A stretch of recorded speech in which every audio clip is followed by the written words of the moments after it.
Aim right, achieve big at KR Mangalam University.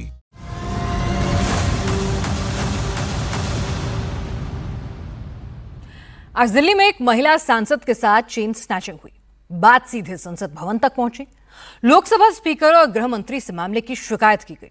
Delhi के सबसे high security zone, सबसे safe zone में सबसे बड़ी चेन स्नैचिंग हुई है।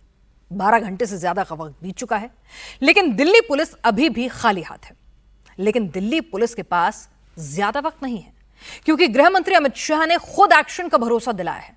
दिल्ली पुलिस की जांच कहां तक पहुंची, लुटेरे ने कैसे एक सांसद के साथ इस वारदात को अंजाम दे दिया, पूरी डिटेल इस रिपोर्ट में। दिल्ली स्थित पोलैंड एम्बेसी का गेट नंबर 3, जहां से प्रेसिडेंट हाउस की दूरी केवल 4.5 किलोमीटर की है। पार्लियामेंट हाउस महज 5 से 6 किलोमीटर दूर है। पोलैंड एम्बेसी के दोनों तरफ 4 मिनट और 3 मिनट की दूरी पर पुलिस सहायता केंद्र है। यहां कई दूतावास और सरकारी इमारतें और वीवीआईपी ठिकाने हैं। उसी पोलैंड एम्बेसी के गेट नंबर 3 और 4 के बीच बड़ा कांड हो गया। महिला सांसद के साथ चेन स्नैचिंग हो गई। इस समय हम दिल्ली के सबसे वीवीआईपी इलाके में मौजूद हैं, जहां पे आज एक महिला सांसद के साथ चेन स्नैचिंग की जाती है। इसे हम सबसे ज्यादा वीवीआईपी इलाका इसलिए कह रहे हैं क्योंकि ये शांति पथ है।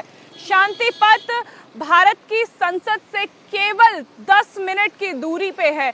यानी एक महिला सांसद के साथ पार्लियामेंट से केवल 10 मिनट की दूरी पे चेन छीनी जाती है, उसकी चेन चुराई जाती है। शांति पथ में कई बड़ी बड़ी एम्बेसी है, अलग अलग देशों की एम्बेसी है।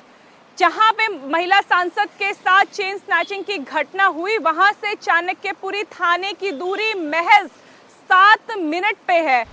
बदमाशों ने जिस महिला के गले से चेन उड़ाई, जिस सांसद के साथ चेन स्नैचिंग को अंजाम दिया, वो तमिलनाडु की सांसद सुधा रामकृष्णन है। आर सुधा कांग्रेस के टिकट पर लोकसभा पहुंची है।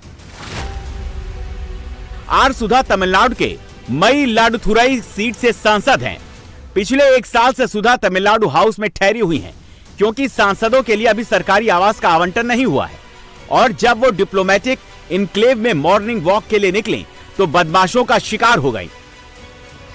Very slowly came near to us. Then I thought we'll give space to him to move. Then when I move and another MP also move, he came very close to me and snatched my chain and he tore my clothes. When I realized trying to hold my chain and clothes, he taken chain and my clothes came out almost. Then I hold my clothes. He left. He's proceeding very slowly, like very aram se like. Then I shouted, "This is stole my chain." Then everybody around, so many people are there. I mean, walking, jogging, so many people are walking. Then I shouted, "Please come and rescue, help me, help me." Nobody come. Everybody is standing and watching, but everybody got afraid to hold that accused.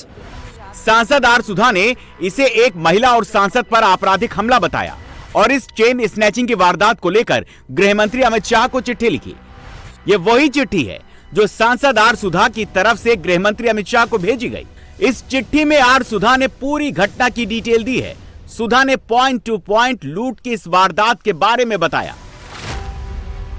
सुधा ने बताया कि उनके साथ लूटपाट सुबह करीब 6:15 पर हुई, जब वो पोलैंड एम्बेसी के गेट नंबर 3 के पास टहल रही थी। सुधा के साथ डीएमके सांसद रजाथी भी मौजूद थी। सांसद आर सुधा ने बताया कि स्कूटी सवार बदमाश हेलमेट पहनकर सामने से धीरे धीरे आ रहा था। स्कूटी सवार की स्पीड धीरे थी, इसीलिए उस पर शक नहीं हुआ। लेकिन जैसे ही वो सांसद सुधा के करीब पहुंचा, वो चेन छीनकर फरार हो गया। सुधा सोमवार सुबह लगभग 6 बजे तमिलनाडु भवन से निकली। वो नीति मार्ग पर पहुंचती हैं। ठीक जहां पर मैं खड़ा हूं, वो यहां पहुंचती है, जो कि बिल्कुल पोलैंड एम्बेसी के बाहर का इलाका है।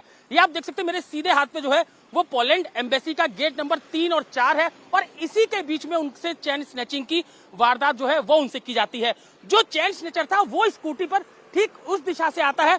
यहाँ पर रोड के ऊपर जो है वो आर सुधा वॉक कर रही थी, और उनके साथ में जो है वो दूसरी राज्यसभा सांसद जो है वो भी उनके साथ थी।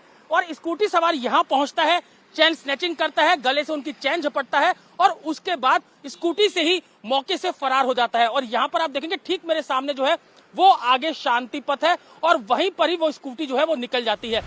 इस चेन स्नैचिंग में सांसद सुधा का चूड़ीदार कुर्ता भी फट गया और स्नैचिंग के कारण खरोच आ गई, लेकिन सांसद ने पुलिस को मेडिकल कराने से इनकार कर दिया। लेकिन जो सबसे हैरान करने वाली बात है वो ये कि जिस वक्त सांसद सुधा के साथ स्नैचिंग हुई उसी के थोड़ी देर बाद दिल्ली पुलिस की पेट्रोलिंग टीम से उन्होंने घटना की शिकायत की, लेकिन सांसद का दावा है कि पुलिस का रवैया ऐसा था जैसा कुछ हुआ ही ना हो। Then I saw the patrol vehicle. There was 2 police. I informed that the MPs happened so much. This incident narrated, but he is not even bothered about. He taken my name and phone number. He asked me to come on Chanakyapuria police station to lodge the complaint. And I said okay. Then I go to the government. Police didn't act the way it should have. Yeah. See, when I inform to the patrol, you should inform the control room. In alert the entire police area and all the this signal area, they should alert. No, he didn't bother about that. I'm telling, if common women, those are no power. If that women go and tell, you will definitely blast her. बताया जा रहा है कि कांग्रेस सांसद के साथ 32 ग्राम सोने की लूटपाट हुई है, जिसकी कीमत 3 लाख से ज्यादा है।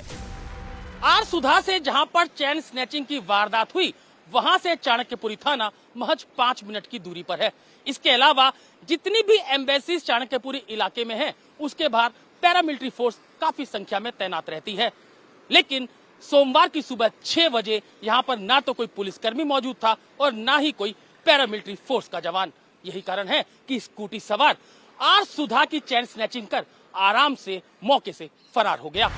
सांसद सुधा ने इस चेन स्नैचिंग की शिकायत गृह मंत्री अमित शाह, लोकसभा स्पीकर ओम बिरला और कांग्रेस पार्टी अध्यक्ष मल्लिकार्जुन खड़गे, राहुल गांधी और दिल्ली पुलिस से की है। दिल्ली पुलिस ने सांसद की शिकायत के बाद मामला दर्ज कर जांच शुरू कर दी है। दिल्ली पुलिस ने आरोपी की तलाश के लिए अलग अलग टीमों को लगाया है। पुलिस इलाके के सभी सीसीटीवी कैमरों की फुटेज को खंगाल रही है। पुलिस का दावा है कि वो जल्द ही इस आरोपी को पकड़ लेगी। चाणक्यपुरी में सांसद के साथ चेन स्नैचिंग हुई तो वहीं दिल्ली के दयालपुर में बदमाशों ने हथियार के दम पर 1 करोड़ की लूट को अंजाम दिया। देख लो कौन से मिनट पे आए हैं। 15:45। हाँ वही 45। सिर पर हेलमेट और हाथ में पिस्टल लेकर बदमाश लूटपाट को अंजाम दे रहे थे। दनादन स्कूल बैग में सोने और चांदी के गहने भर रहे हैं। दिन दहाड़े स्कूटी सवार बदमाशों ने इस लूटपाट को अंजाम दिया। बदमाशों ने दयालपुर इलाके के जूबी ज्वेलर्स की दुकान में 1 करोड़ की लूट को अंजाम दिया। इसमें गोल्ड और सिल्वर के गहनों के साथ साथ कैश भी शामिल है। दिल्ली के दयालपुर थाना क्षेत्र में दिन दहाड़े बदमाशों ने ज्वेलरी शॉप में लूट की वारदात को अंजाम दिया है।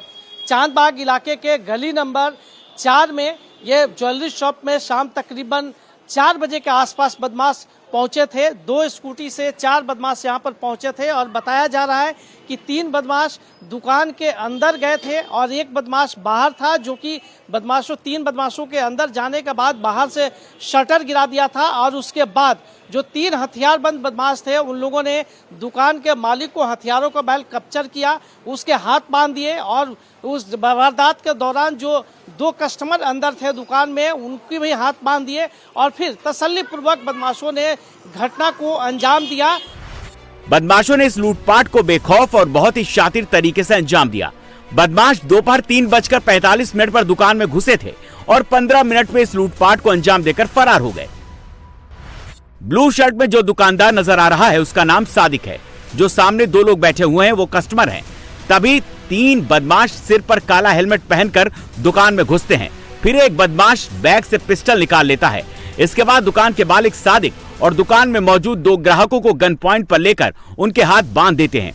ये जो ब्लू शर्ट और बैग के साथ बदमाश नजर आ रहा है वो सादिक के हाथ बांध रहा है। जब 3 बदमाश अंदर लूटपाट कर रहे थे, बैग में गहने और कैश भर रहे थे, तब उनका चौथा साथी बाहर खड़ा था जो निगरानी कर रहा था। इस चौथे बदमाश ने तीनों बदमाश के अंदर जाते ही दुकान का शटर गिरा दिया था ताकि अंदर क्या हो रहा है किसी को कुछ भी पता न चले। क्या है अंदर है, एक बाहर था। वो शटर गिरा देगा अभी 1 सेकंड में। देखो उन सभी चीना चप्पी करी है, उनको गाली बकने और अभी खूब चीना चप्पी कर रहे हैं। स्कूल बैग लेकर आए, के नीचे बिठा लाए। बदमाशों ने न सिर्फ दुकान में बाहर रखे गहनों पर हाथ साफ किया, उन्होंने दुकानदार की तिजोरी भी खाली करवा ली। दुकान में लूटपाट के साथ साथ जो ग्राहक दुकान में मौजूद थे उनके भी सोने की अंगूठी, चेन और चांदी के कड़े लूट लिए। 4 लड़के यानी कि टोटल थे? हाँ, 4 आदमी थे, लड़के क्या थे। अच्छा, जब घटना हुई तो अंदर कुछ ग्राहक भी थे? हाँ, 2 कस्टमर बैठे हुए थे। फिर कैसे पूरी वारदात को कैसे अंजाम दिया? अंदर जाने के बाद में बच्चे के हाथ बांध दिए और उसे थोड़ा सा मारा भी, तो बिठा दिया। और उसके बाद में जो भी सामान था तिजोरी में, सारा सोने का सामान सब उन्होंने सब पूरा का पूरा पलट लिया अपने बैग में। कितना सामान था? ये सोना था करीब 250 ग्राम प्लस था। कितनी कीमत की ज्वेलरी और कैश ले गए हैं? 5-6 लाख का तो कैश था और 250 ग्राम प्लस था, तो 30 प्लस ही नुकसान है। 30 तोले का प्लस ही है, 30 प्लस। 30 लाख से ज्यादा का नुकसान? हाँ, 30 लाख से ज्यादा का नुकसान है। बदमाश फुल प्रूफ प्लानिंग और पूरी तैयारी के साथ इस वारदात को अंजाम देने के लिए पहुंचे थे। बदमाशों ने हेलमेट से सिर्फ अपनी पहचान नहीं छिपाई, बल्कि पुलिस को कोई फॉरेंसिक प्रिंट न मिले, बदमाशों का कोई क्लू न मिले, इसके लिए बदमाश ग्लव्स पहनकर आए थे। जिस बदमाश ने पिस्टल पकड़ रखी थी उसके हाथ में ग्लव्स साफ नजर आ रहा है। बदमाश कैसे थे देखने में? कुछ बेटे ने बताया हो? एजिट बता रहे थे कि कुछ एजिट थे, जैसे कि एक एजिट 40 के आसपास का हो, एक 30-35 के आसपास के हम लोग एजिट। सब नकाब पोश थे, चेहरा ढके हुए थे? चेहरे का तो मुझे पता नहीं, मैंने सुना था, वो बता रहा था कि हेलमेट लगा करके अंदर बढ़े थे। अब ये पता नहीं अंदर हेलमेट उतारा या नहीं उतारा। एक और सीसीटीवी फुटेज, बदमाश जिस स्कूटी से लूटपाट को अंजाम देने पहुंचे थे उसका नंबर सीसीटीवी कैमरे में साफ नजर आ रहा है। स्कूटी पर दिल्ली नंबर दिख रहा है, लेकिन पुलिस का कहना है कि यह नंबर प्लेट नकली हो सकती है। दिल्ली पुलिस ने मामले में दुकानदार सादिक की शिकायत पर अज्ञात बदमाशों के खिलाफ कई धाराओं में मामला दर्ज कर लिया है और अब पुलिस आरोपियों की तलाश में जुटी है। दिल्ली पुलिस ने सीसीटीवी फुटेज खंगाला है और इस लूट के खुलासे के लिए अलग अलग टीमों को काम पर लगाया हुआ है। लेकिन जिस तरीके से दिल्ली में पहले 1 करोड़ की लूट होती है और फिर वीवीआईपी इलाके में चेन स्नैचिंग हो जाती है, उससे दिल्ली में दहशत बढ़ी है और अब सवाल दिल्ली पुलिस पर उठने लगे हैं।